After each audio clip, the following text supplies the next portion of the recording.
Hello po sa inyong lahat. Isang magandang umaga po sa inyong lahat. Ngayon po ay 3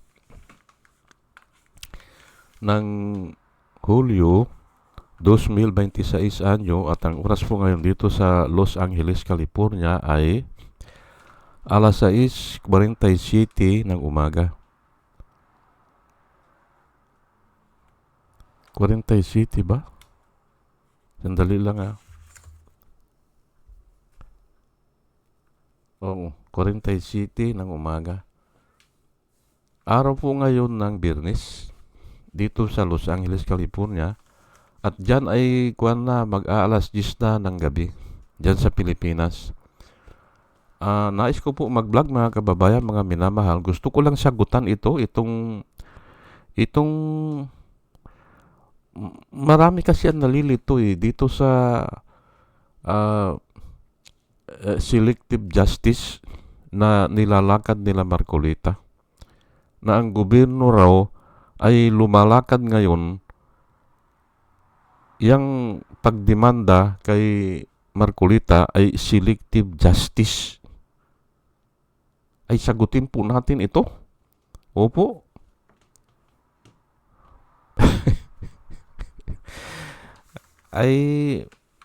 ay ano kung selective justice yan, basta justice yan. Para sa akin ha. At dito po sa mundo na ito, dito sa ating ginagalawan, limitado po ang mga tao Kaya hindi pwedeng pagsabay-sabayin yan. Ngayon, kung sasabihin nila ay bakit nauna siya o bakit inuuna siya o bakit siya ang kinakasuhan ngayon, ay talagang ganun po At in-example ko na nung isang araw, I think 3 days ago, parang highway patrol yan iisa siya Ay 7 yung nag-over speeding. Ngayon, iisa lang talaga mahuhuli niya. Hindi ba? Yung highway patrol, iisa niya Ay marami yung nag-over speeding. Ngayon, isa lang ang hinabol niya. At ang katuwiran nung hinabol niya ay, Sir, bakit ako lang ang hinuli nyo? Hindi ba? Ay ang sagot nung ay, iisa ko lang, sabi niya Pero huwag kang mag-alala, bukas mahuhuli ko rin sila. Ayun po hindi ba? May panahon o may time. Kasi nga, limitado. Kaya itong sinasabi nila ni Marcolita na yung selective justice ay walang kwenta yan. Hindi ba? Kung sasagutin lang natin na talagang totohanan. Kung sasagutin lang natin na kung ano ang nangyayari sa tunay na buhay, hindi talaga makakasuhan lahat Ngayon, makakasuhan lang yan lahat yung paghuhukom ng Diyos. Lahat naandun na. Hindi ba? Gusto na ba nila na ganun? Lahat na. Huhukuman na. Hindi ba? Kaya imposible yung hinihingi nila Marcolita na dapat ay kasuhan lahat. Imposible yun. At sinabi ko na nga hindi kakayanin ng gobyerno. Hindi kakayanin ng resources ng gobyerno. Hindi ba? Selective justice daw. Kung ako ang sasagot dyan, ay talagang isisilik ng prosecutor. Halimbawa, ako ang special prosecutor. Ako ang ombudsman. May 15 kaso dyan. Hahanapin ko yung madadali at yun ang uunahin ko. Ibig sabihin sa madadali, naandyan na ang mga ebidensya. Naandyan na. Nababasa na natin o nakikita natin sa ating mga mata. Yun po ang uunahin ko. Kaya isisilik ko yun. Kaya tama din naman, hindi ba? Wala namang wrong There is nothing wrong to select or to choose. Hindi ba?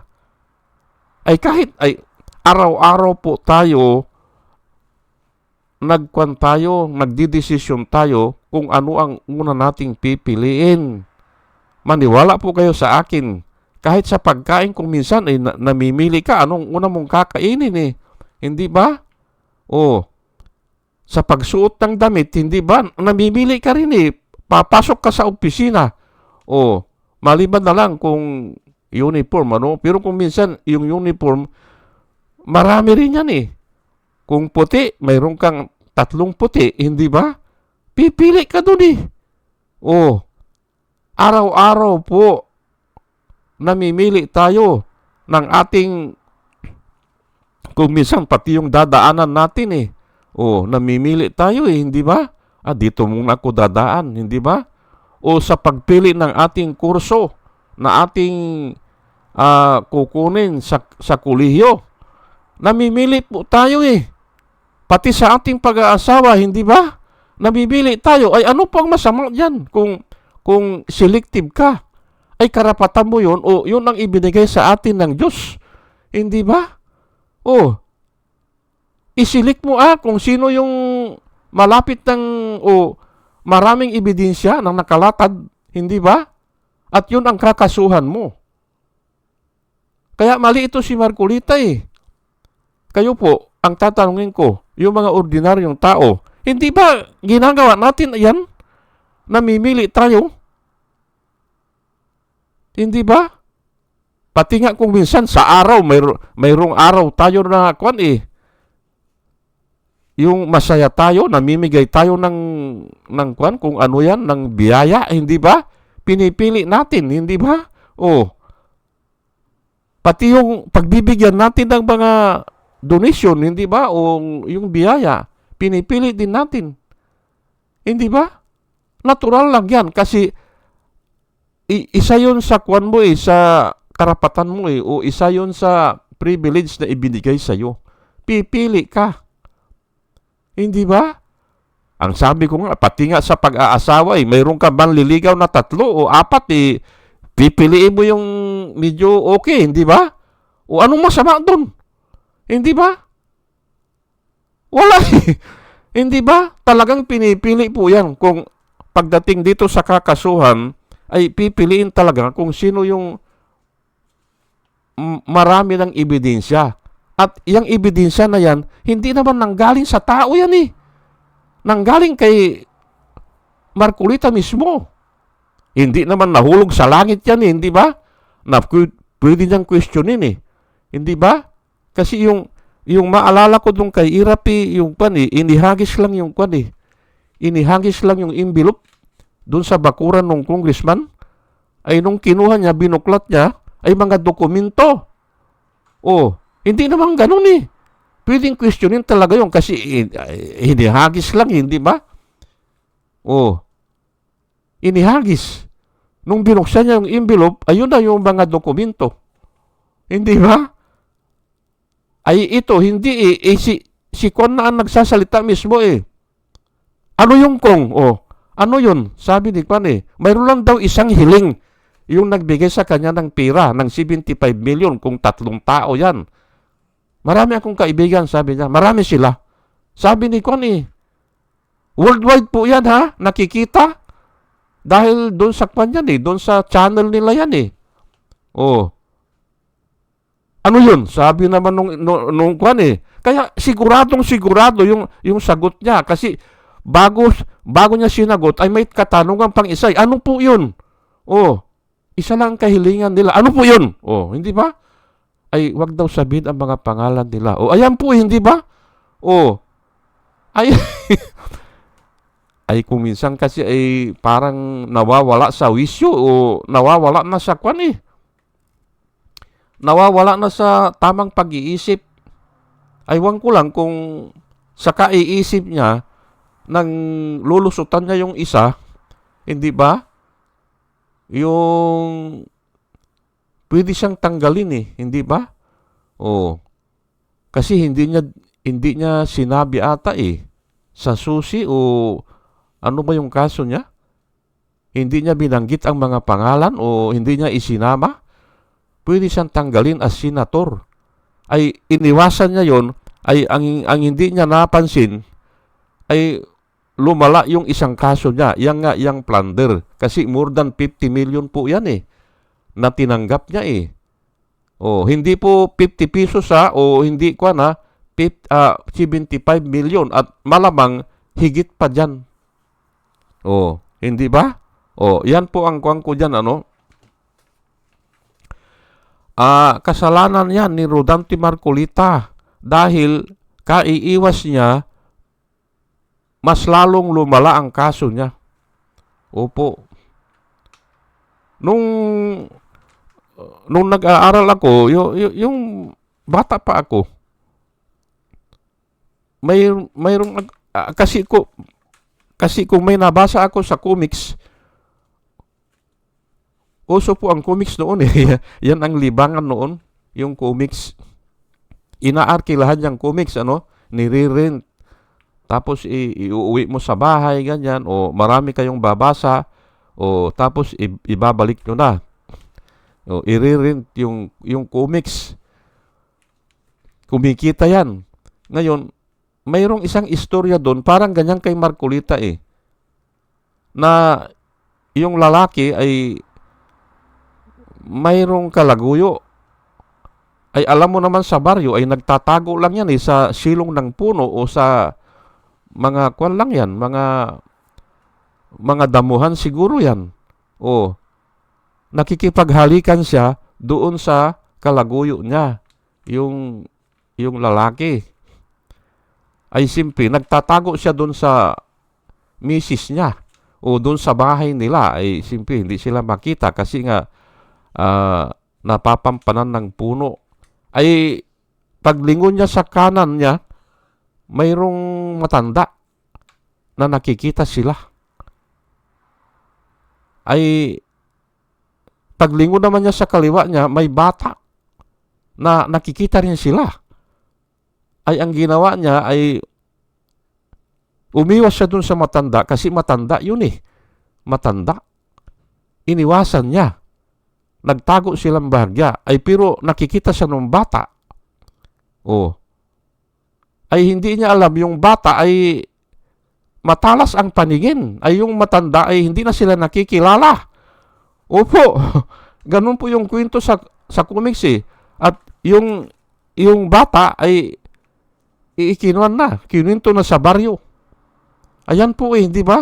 Yung nakita niya ay kasalanan nung lalaki na may kalaguyo. Kasi nga ang akala niya yung bata wala pang alam. Paslit eh. Hindi ba? Namili siya. Ay hindi bali na kanya bata siguro ang makakita. Wala pang alam yan. Wala pang muwang. Pero chinismis na siya eh. Hindi ba? Ayan po matandain po ako sa mga kwento na ganyan. Ngayon, ito po ang isi-share ko sa inyo, Isi-share ko lang ito sa inyo, Kasi nga, lahat po ng sinasabi ko na po sa inyo, lahat po ng mga salita na naririnig ko, may naalala ko sa Biblia. Opo. At naalala ko. Kasi ang complaint ni Marcolita, bakit daw siya ang inuuna? At si Robin Hood Padilla, ganon din kahapon. Selective justice daw kasi nga ay inuuna si Marcolita. Ay mayroon po sa Biblia na may nauuna na nahuhuli, na may nahuhuli naman na nauuna. May ganon eh.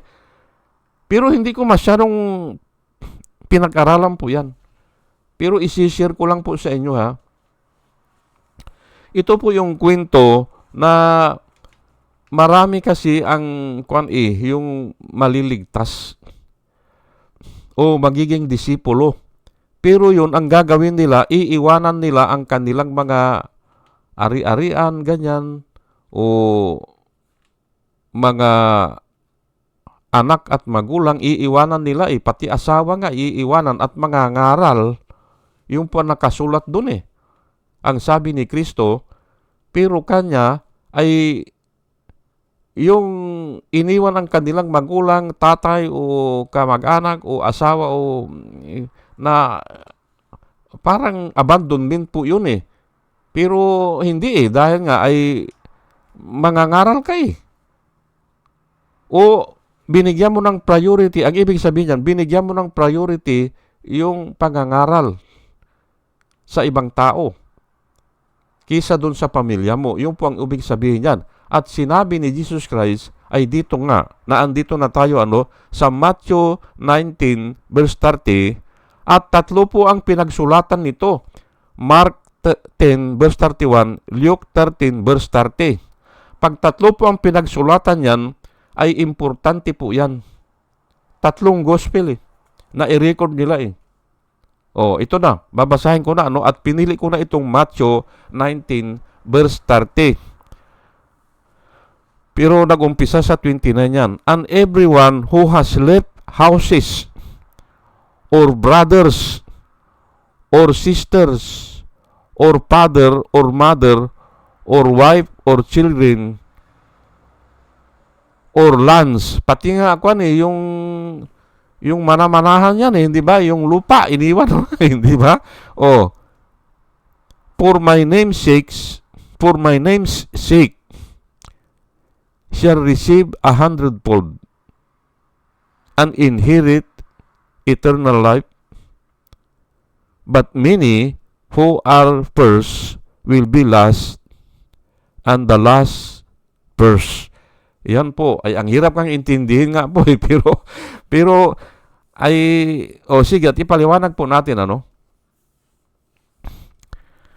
kahit na sino, sabi niya, and everyone who has left, na iniwan yung bahay, yung mga kabahayan nila, sino man kanya na iniwan yung kabahayan, yung brothers and sister, o mga kapatid, o brothers and sister, father and mother, or wife, or children, or land, o pati yung lupa, iniwanan. Para saan? Ipinalit doon sa for my name's sake. Sabi niya, nang dahil sa kanyang pangalan.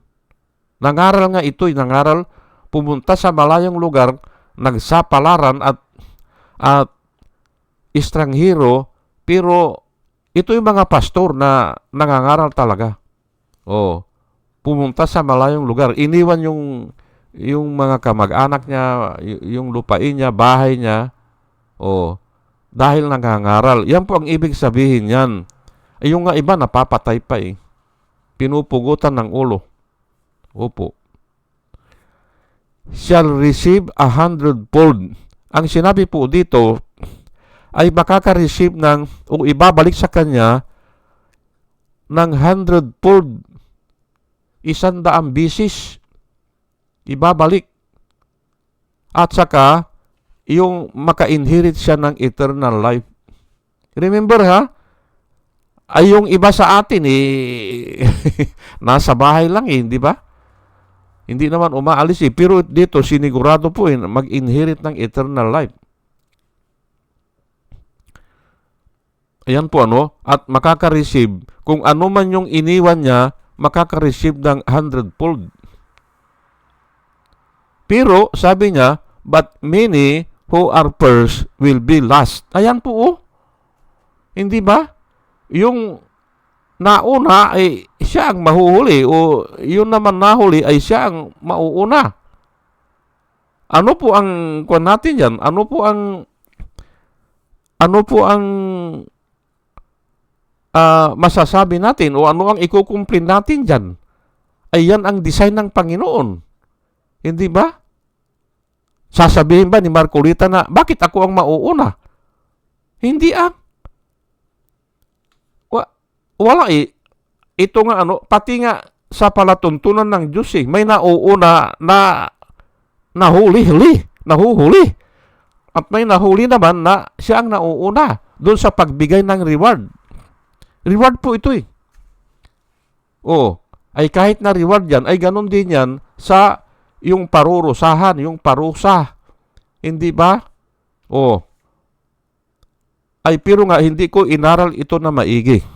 Hindi ko inaral. Pumasok lang sa isipan ko na mayroong Bible verse na ganyan. Na sa Tagalog ito, kinuha ko sa verse 30. Ngunit maraming nauuna na magiging huli at maraming nahuhuli na mauuna. Yan po. Ay ano bang ibig sabihin yan? Ay yung nga doon sa pagbibigay ng reward, kung ano man yan, kung nagkasala ka, ay simple, hindi naman sabay-sabay parurusahan siguro yan eh. Oh, may nauuna siguro na nakaka-receive ng parusa. Hindi ba? Kaya anong ikukumpli niya? Ay design nga ng Panginoon yan eh. Oh, alam nyo po, isishare ko lang sa inyo, no? Ah, nung naandun ako sa Sambales o doon sa bayan ko, ay inimbitahan ako magkuan eh, yung guest speaker sa isang church. Pero ka-eskwela ko yung pastor. Mag-lecture ka muna dito. Sabi niya, o sige kako, mag-lecture ako. O ay, hindi lecture, yung mensahe. Magmensahe po sa pulpit. Oh. Ay kabisado naman niya ako. Ay nung tapos na, adi kwentuhan na yan. Kung minsan mayroong biskwit eh. O kaya may pagkain yan eh. Pagkatapos ng kwan. O kumusta, ganun po eh. Pero kakilala ko naman sila lahat. Kasi nga, doon sa bayan namin yan eh. Mga born again po. Ay mayroong isang babae na halos kasing edad kung matanda pa sa akin. Kasi tinanong nila ako eh kung kailan ako na born again. 1994 kako, 1994. Ay kinumpute nila ay matagal na rin. Kinumpute nila. Matagal na eh. Nung nag-lecture ako, siguro 15 years na ako o 16 years ganun na born again. Ngayon, sa ngayon kasi ay nasa kwan na ako eh. Nasa 34 years na ako eh na born again. Ayan po ano. Ngayon ay sumabat yung isang babae doon. Habang nagkikwentuhan kami kasi nga ikwan yan eh. Kasama yan sa kwan eh, sa church eh. Yung after the yung kwan ay kumusta yan eh. O kumusta na o saan ka na ganun. Ngayon ay ito ang sinabi niya sa akin eh. May nauuna ka dyan na nahuhuli. Sabi niya. May nahuli na ba na nauuna? Sabi niya. Ay alam ko yun. Ay kaya lang medyo malayo-layo siya eh. Ay uminit po ang tainga ko eh. Kasi nga ay parang sinasabihan niya ako na kahit matanda na ako sa born again, ay may nauuna nga na nahuhuli. O may nahuhuli na nauuna. Yun ang sinabi niya. Ay ako po eh, kung sa debate lang po eh, hindi ko inaatrasan niyang ganyan eh. Ay kaya lang medyo malayo siya eh. Hinayaan ko na lang. Kaya yun ang naisipan ko ngayon na ang sinasabi nila Marcolita ay selective daw. O dahil siya ang inuuna, ay simple ay ang ebidensya ay nasa kamay na nila eh. Nila Buing, Rimulya. O nasa kamay na nila eh. Andi, ikaw ang uunahin nila. Hindi ba? Hindi naman yung ebidensya ay galing sa langit na nahulog sa langit eh, ay kukwestiyonin talaga yan. Hindi naman inihagis sa kanya. O, parang ganun kay Irap. At yung iba pa dyan, yung iba na kung tatanungin na, saan mo kinuha itong ebidensya? Ay inihagis daw sa kanya. O napulot niya. Ay questionable po yun. Ay ito ay mismo na po si Marcolita po eh. Ang naghayag ng mga ebidensya. Hindi ba? Kaya problema niya talaga yan. O, balikan natin, ay ito nga ang napili ko eh. But many who are first will be last, and the last first. O, yung sinabi nung elder doon sa church na nag-guest speaker ako, may nauuna na nahuhuli, may nahuhuli naman na nauuna. Sabi niya sa akin, ay uminit nga ang tainga ko eh. Opo, didibatihin ko sana siya eh. Ay, malayo naman siya. Hindi ba? At tumalikod na nung pagkasabi niya ganun, parang pinatutsada lang ako. Hindi ba? Ay talagang ganun talaga eh. Pero alam ko, mayroong ganyan. At ayan nga ang senior ko sa inyo. Kaya ito si Marcolita o si Robin Hood Padilla, hindi dapat mag-complain ito kung uunahin sila. Kasi naandyan ang mga ebidensya eh. Si Robin Hood Padilla naman, pinatakas niya eh. At ginamit pa niya ang sasakyan niya. Hindi ba? Dubli-dubli po eh. Kung sa iba nga dyan, inimpound na yan eh. Hindi ba? Kung medyo mahirap-hirap lang, ha? Yung mga tricycle na nakakabunggo, ini-impound agad yan eh. Hindi ba? O, problema. O, ayan na nga ang sinasabi ko mga kababayan, mga minamahal. Kaya patuloy ako na nagbablog dito para mabigyan ng kahit na kaunting idea yung mga tao. At kung ay wala naman akong pakialam eh kung ano ang resulta eh. Pero alam ko, yung Word of God, may resulta yan. Opo. At mahirap kalabanin. Mahirap yung Word of God. Kaya mas marami akong inilalagay dito na Word of God kaysa yung mga dinidiscuss ng mga tao, mga kababayan, mga minamahal. Kung minsan hinihinto ko na kasi nga paulit-ulit na lang eh. Hinihinto ko na. Basta nakuha ko na yung idea, hinihinto ko na. Hindi na ako nagsasayang ng 10 minutes, ganyan, 15 minutes, hindi na. Pag nakuha ko na yung idea nila, okay na yun. At kung minsan po ang idea ng tao nagbabago eh. Kaya iniiwasan ko rin ano. O sige po mga kababayan, mga minamahal, dalayan ko po sa Panginoon bago po ako mag-umpisa ay sana ay bigyan niya tayo ng wisdom na nanggagaling sa Kanya sa ating pakikinig. At muli, isang magandang umaga po sa inyong lahat at salamat po sa inyong pakikinig. Salamat po ng marami. Salamat po.